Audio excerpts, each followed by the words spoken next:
I'm Christine Kowal Post.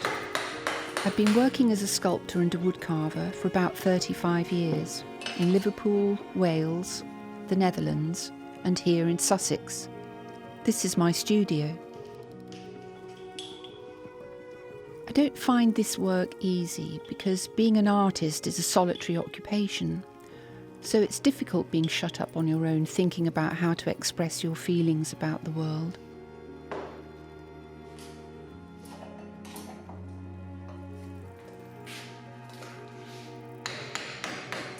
I've been asked to talk about my work.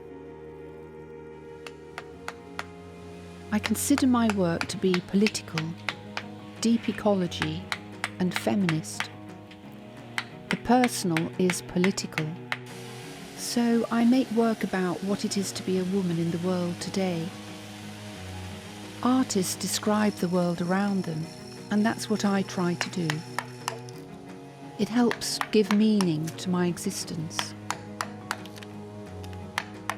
To tell the truth, I don't like talking about it. I'd rather just let the work speak for itself. In fact, I don't normally allow people into my studio, especially if I think they might undermine what I'm trying to do. So I'm taking you on a virtual tour. These are some of my Amazons.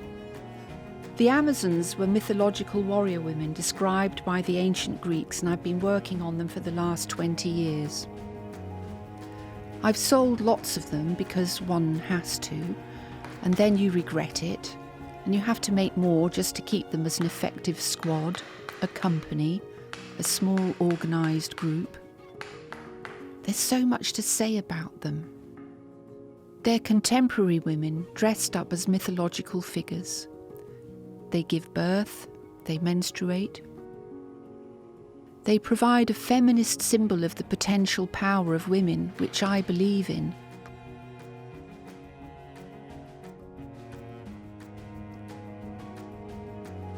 My most recent piece is this Amazon with a unicorn helmet.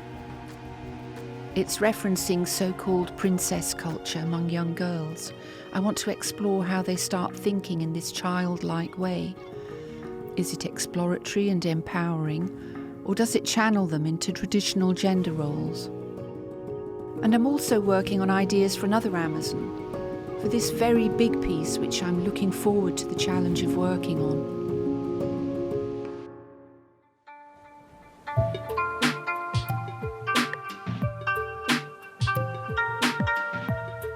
I'm Susan Stockwell, and this is my studio. It's in West Norwood in South London.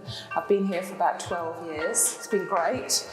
Fantastic light, which I need for my work. It used to be an old carpet factory, and now it's an artist studio. This is the quilt that I've made for the show at the V&A, which is made from Chinese money. It's a map of the world on a sea of money. These are other money studies that I've been doing for the dress and since. This is Britain made of euros and dollars. Sort of, who are we? Where do we sit? This is a map dress called colonial dress, and it's made of maps of the world. Often I work here by the window, especially if I'm doing smaller collages and cutouts and drawings. So I'll work at my drawing desk here. It's a bit overrun at the moment. Or on this bench if I'm sewing, cutting. And I'll look out at the sky over there because this fantastic light comes in here in the afternoon. That's sort of like a blank space I can look at and contemplate and get ideas.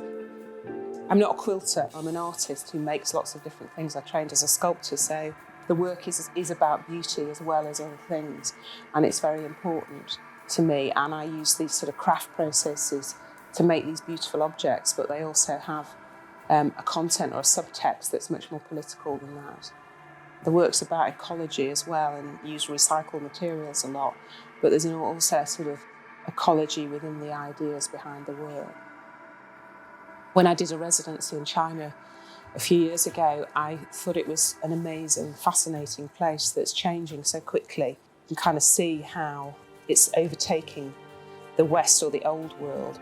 It seemed like a kind of relevance to make a map of the world and a quilt out of Chinese money. There are 560 of these blue notes which make up the ocean, and I haven't counted these actually, I lost count.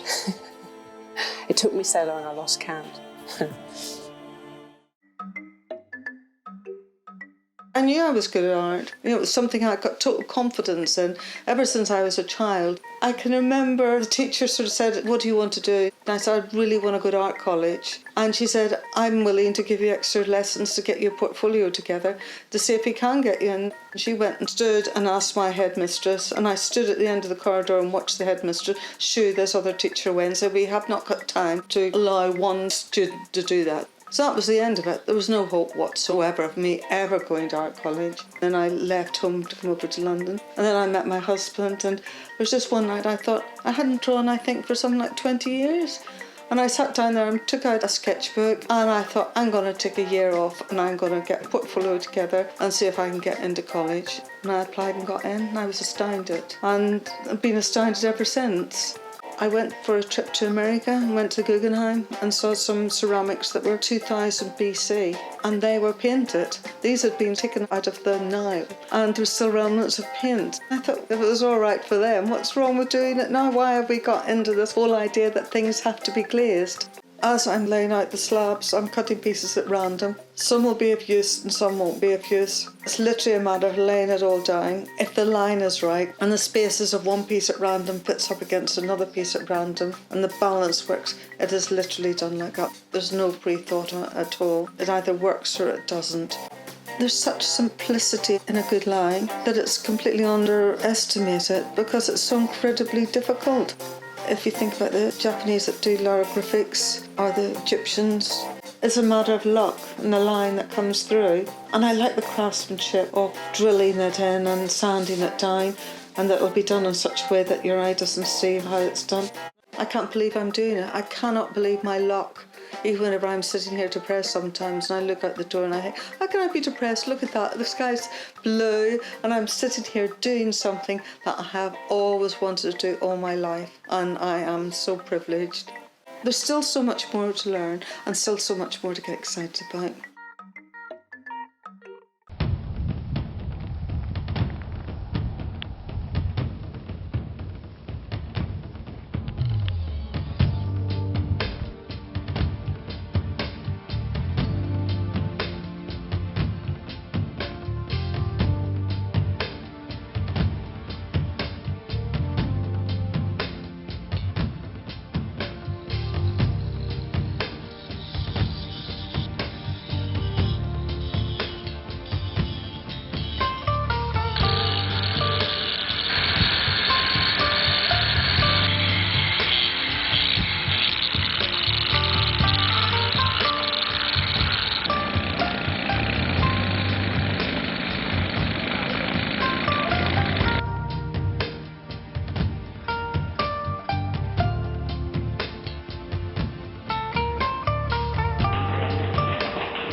This Virginia sculpture, she's sitting on a bench, and the reason she's sitting on a bench is, rather than on a plinth elevated way above the reach of everyone, is that it's interactive. And she can actually be sat next to, and people can look at her skirt and look at the back of her neck and look straight into her eyes as you sit on the bench. I really like that element of a person who's a historical figure being portrayed in such a way that you're actually able to relate to her, rather than completely, you know, off the wall, up on the, you know, in the skyline type of thing.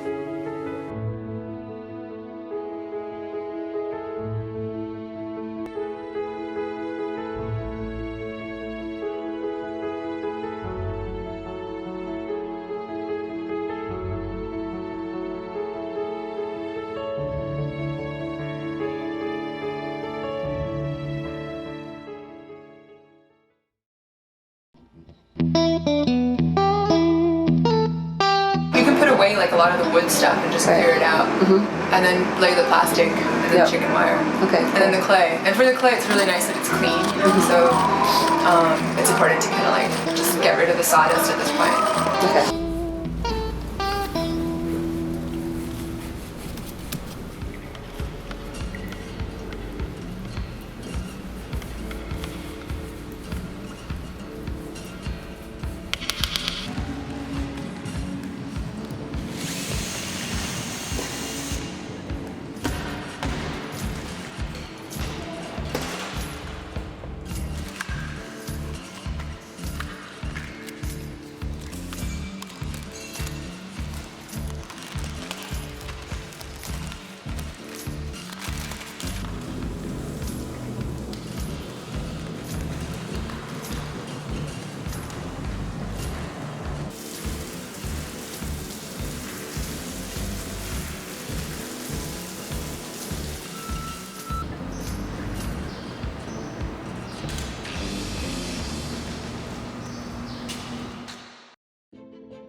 Hello, I'm Silke Tatmas. I'm in my studio and I'm going to show you what I've been up to over the last few months. This is a work I finished recently. It's called Repetitive Form 2 and it's entirely made from corrugated card and trompe-l'oeil wallpaper. So it's one big fake, essentially. It's been inspired by these polystyrene forms. My process involves making plenty of maquettes. At the moment they are a quarter size. I'm working on a sibling piece for Repetitive Form 2, and for whatever reasons it takes more maquettes than ever this time round. Not quite sure why. There are also plenty of drawings and collages and sketchbooks, so there's a bit of back and forth between sketchbook and maquette making. So that was a snapshot from our studio. Thanks Aurora Metro and Jonas Burne-Jones for the publication and for including me. Thanks. My name is Silke Tatmas. I'm an artist living and working in London. I call myself, I guess, a painter working on an architectural scales. I'm interested in using colour and how colour responds not just visually, but how one becomes really immersed in colour and responding as a body. The piece is called The Eccentricity of Zero. It's quite different to most of the other spaces that I exhibit in. Holland Park is a very formal garden. I guess I wanted to respond to it by working on a shape like a circle, which broke up the rectilinear lines of the garden. And then through the circle and creating a graphic and geometry within that circle.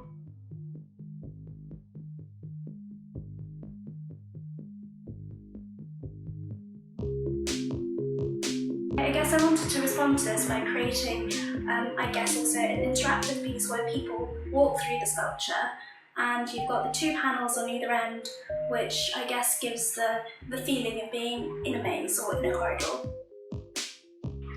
When I make a piece of outdoor work, I always try to incorporate elements of nature. On the glass, I've got areas of coloured vinyl, which are see-through and transparent, and the light shines through and creates these wonderful pools of coloured light onto the grass. And then you've got the gold areas, which are reflective, and they, instead of creating coloured light, they create shadows onto the grass. In this piece, I like the idea of creating a sundial. It's been quite a peculiar experience having so much interaction with sculpture, and as an artist seeing kind of not just adults and children, but animals enjoying it. I'm Ramsey. I work with historically and politically important sites, employing a variety of processes to capture visual histories that would otherwise be lost or unseen. I often use a process which I developed 25 years ago to lift surfaces from buildings, literally peeling off layers of history. For the past 10 years, I've been focusing on sites that have a relationship to conflict. This piece was lifted from a wall in one of the derelict buildings at Bletchley Park, where the code breakers worked during the Second World War. For the past few years, I've been working with the unidentified graves and shipwrecked boats of migrants who died at sea whilst trying to reach Europe. I also work with found objects, such as this piece, Leave or Remain, which is the remains of a shipwrecked migrant boat. On reading these words for the first time, I had the impression that the code of existence itself was embedded magically in the text. The experience was unforgettable. Since then, I have been on a path to experience that same energy within anything that I explore or do.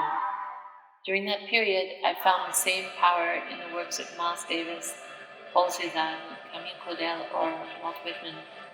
These artists seem to have the ability to crack the code of life itself. I've maintained fascination throughout my life towards understanding the universe, representing its moments of evolution and portraying the major forces at play, whether externally through objects and environments in space, or internally via the exploration of the subconscious. A perfect marriage of the two seems to converge in ephemeral sculpture, which reflects both the materiality of our bodies and existence in space, and the impalpable realm of our minds, spirits, or souls.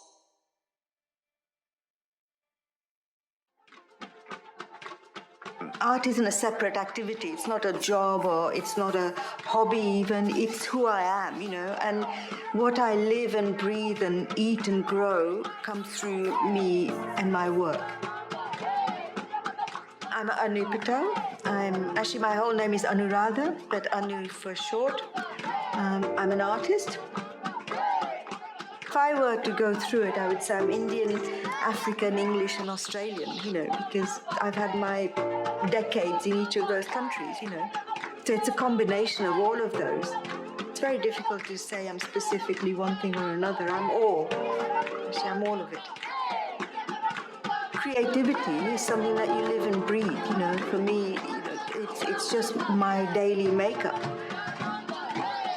Well, I came to the West, very new to Australia. It was a sort of big adventure. I fell in love with the town that I came to because of the greenness of it.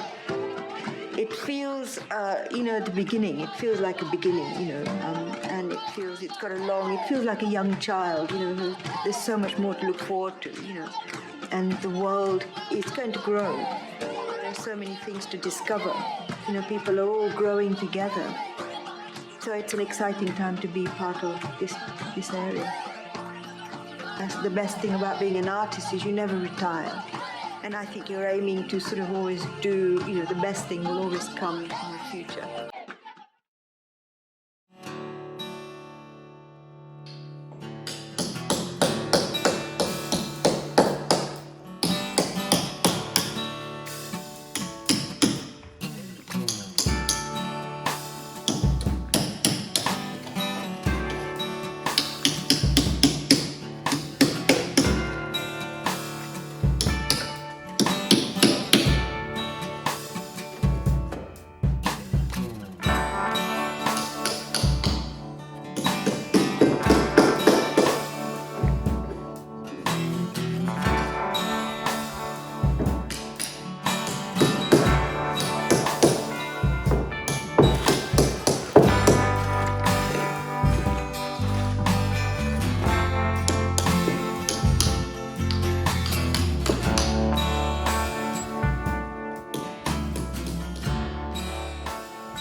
For me, working on a monumental scale is thrilling.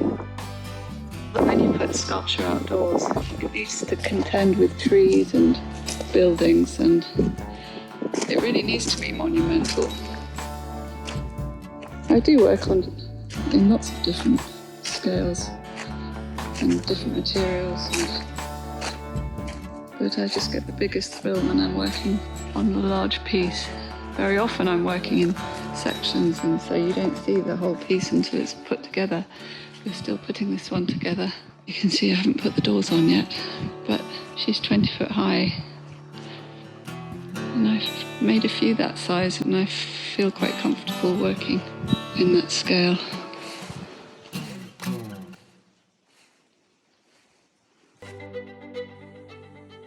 Hi, I'm Kendra Haste, and I'm a sculptor who uses steel wire mesh, and animals, especially wild animals, are my subject matter.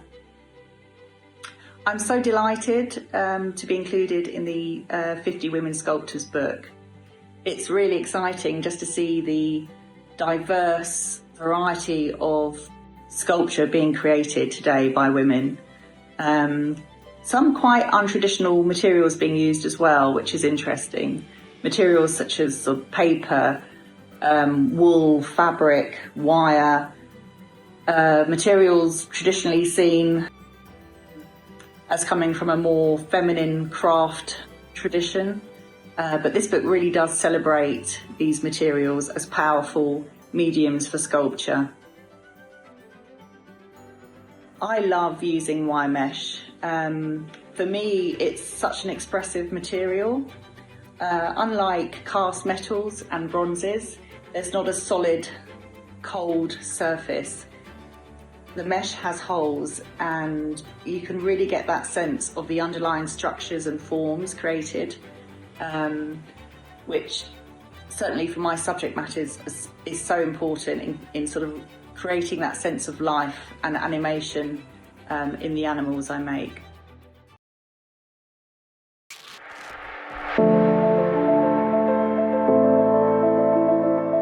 Since I was a child, I've always been working with my hands, building things and making things. Never has to be a reason, but I guess that's carried through today into my work. As I spent just over 25 years in the IT industry, in the tech industry, and I've also spent time sort of training as a cabinet maker. And I think the combination of these skills really make me the artist I am today. A lot of my works aren't necessarily digital, but I think they've been influenced by a digital past. I mean, an example was an installation I did some years ago called Small Acts of Violence. I got a famous feminist 60s text, the Scum Manifesto, and translated it into binary. The whole aim of the piece, it was very performative, where women would actually beat this into the walls of the galleries. So it sort of really talked about the silencing of women and sort of the physical violence of the text as well. Now, at some point I had more ambitions for my work. I wanted to make my work bigger and sort of more engineered. And I had the opportunity, I applied for a fellowship, the Near Now Fellowship, and I got that award. And they sort of helped support my work and helped fund the work, and that was a massive boost to my confidence. In 2018, This Much I'm Worth was selected to be part of the London Open at the Whitechapel Gallery. It was a huge honour. This Much I'm Worth, the self-evaluating artwork, is a self-evaluating artwork. It's an artwork that evaluates its own sales price and continually displays it. So the price is calculated using some complex algorithms that I wrote, which I call the endorsers. They look at my social media status, provenance, gender, sexuality, and it arrives at a price, and then it posts that price to the Internet of Things. And then the artwork will pick up that value. I think the idea behind it was I was very much looking at how artwork is valued, and there's a huge, huge difference between the work of men and the work of women, the sales prices of those. So it's trying to address those issues.